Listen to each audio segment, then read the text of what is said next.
गुरु महाराज जी संत शिशु सूर्य जी महाराज जी से कहने की कृपा किए कि अय सूर्य नारायण, क्या तुम सत्संग योग पढ़ते हो? कहा हुजूर, सत्संग योग में तो संस्कृत है, मैं पढ़ा लिखा नहीं हूँ, कैसे पढ़ूंगा? कहा सत्संग योग पढ़ना चाहिए, सत्संग योग की महिमा सुनो।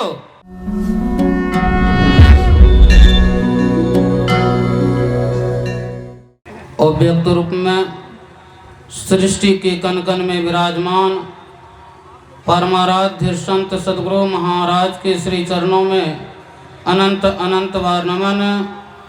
इनके हृदय सम्राट ब्रह्मलीन संत साहिब स्वामी जी महाराज के श्री चरणों में अनंत अनंत बार नमन।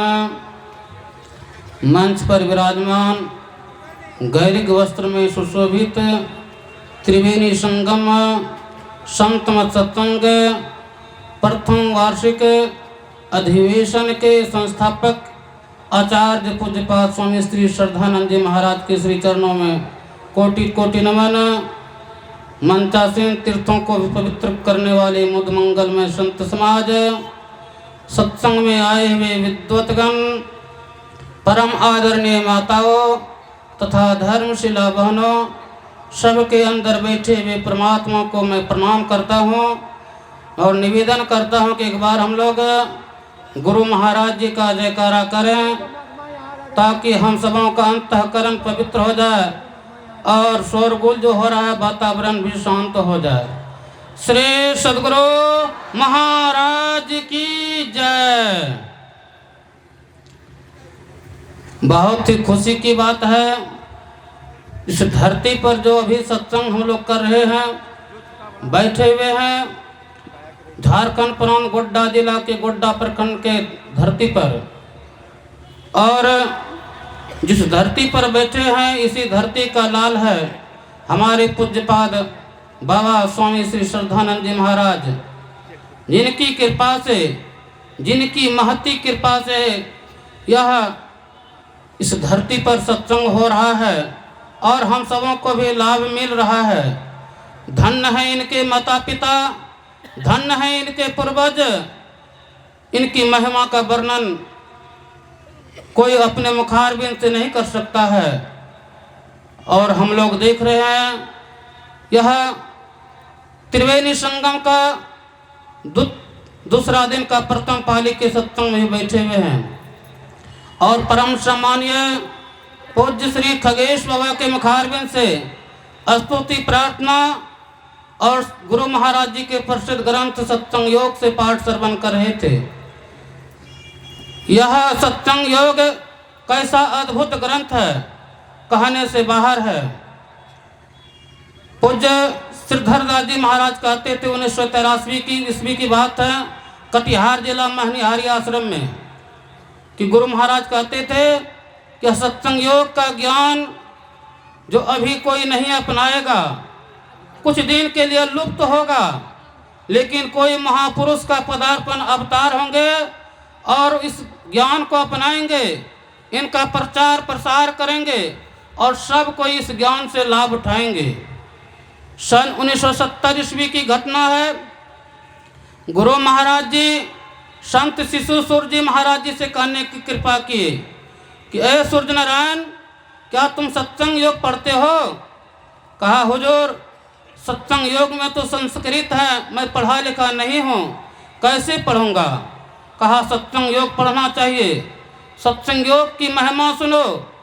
1970 ईस्वी में मैं बकिया भवानीपुर में जब सत्संग योग की रचना कर दिया, अनेक विद्वानों को बुलाकर सत्संग योग की रचना जो किया गया था उनका सही सही विश्लेषण किया जा रहा था। तो हम लोग दरी पर बैठे थे और बगल में एक चौकी था, वहाँ एक कुत्ता बैठा था। कुत्ता उस सत्संग योग की वाणी को जो सही कर रहा था वह सुन रहा था।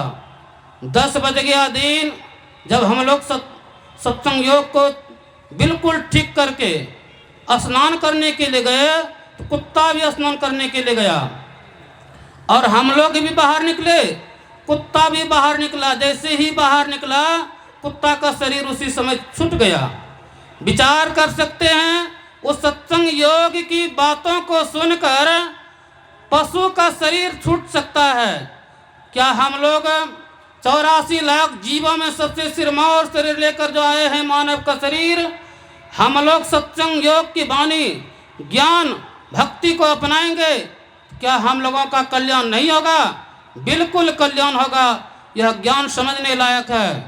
पूज्य बाबा से भी पाठ में सुन रहे थे जवाल दर्शनोपनिषद के ऋषि की वाणी, जो ज्ञान सोच को छोड़कर बाहरी सोच में लगा रहता है, वह मोड़ सोने को छोड़कर मिट्टी का ढेला लेता है।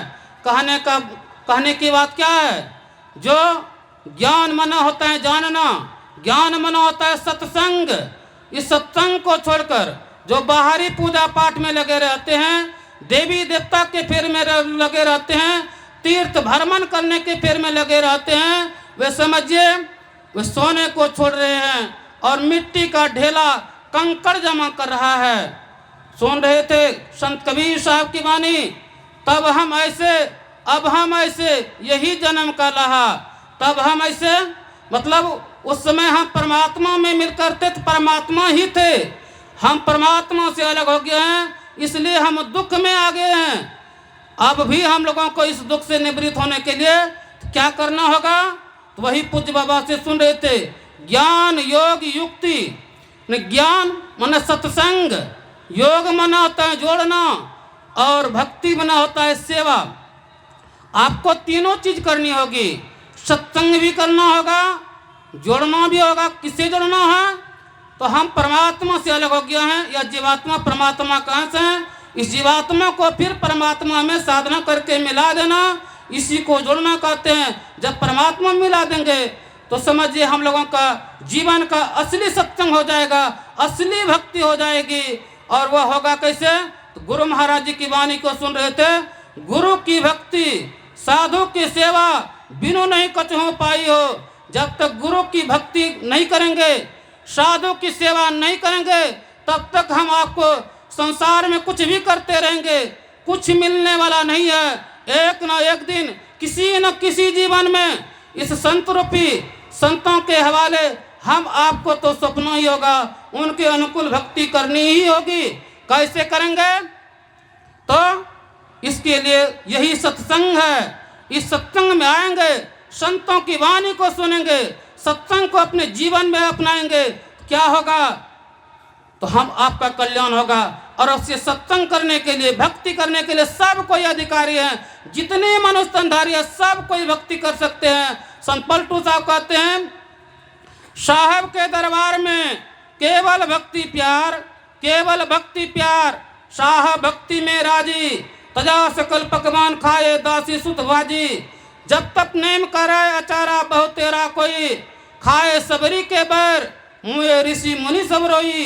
किया युधिष्ठिर जग बटोरा सकल समाजा, मर्दा सबका मान सपच बिनु घंट नहीं बाजा। पलटू ऊंची जात का मत कर कोई अहंकार, साहब के दरबार में केवल भक्ति प्यार। जो परमात्मा की भक्ति कर रहा है वे परमात्मा के प्यारे हैं, वही परमात्मा के न्यारे हैं, वही परमात्मा को प्राप्त कर सकते हैं। इन्हीं चंद शब्दों के साथ मैं समय अनुकूल अपनी वाणी में विराम देते हुए बोलिए प्रेम से श्री सद्गुरु महाराज की जय।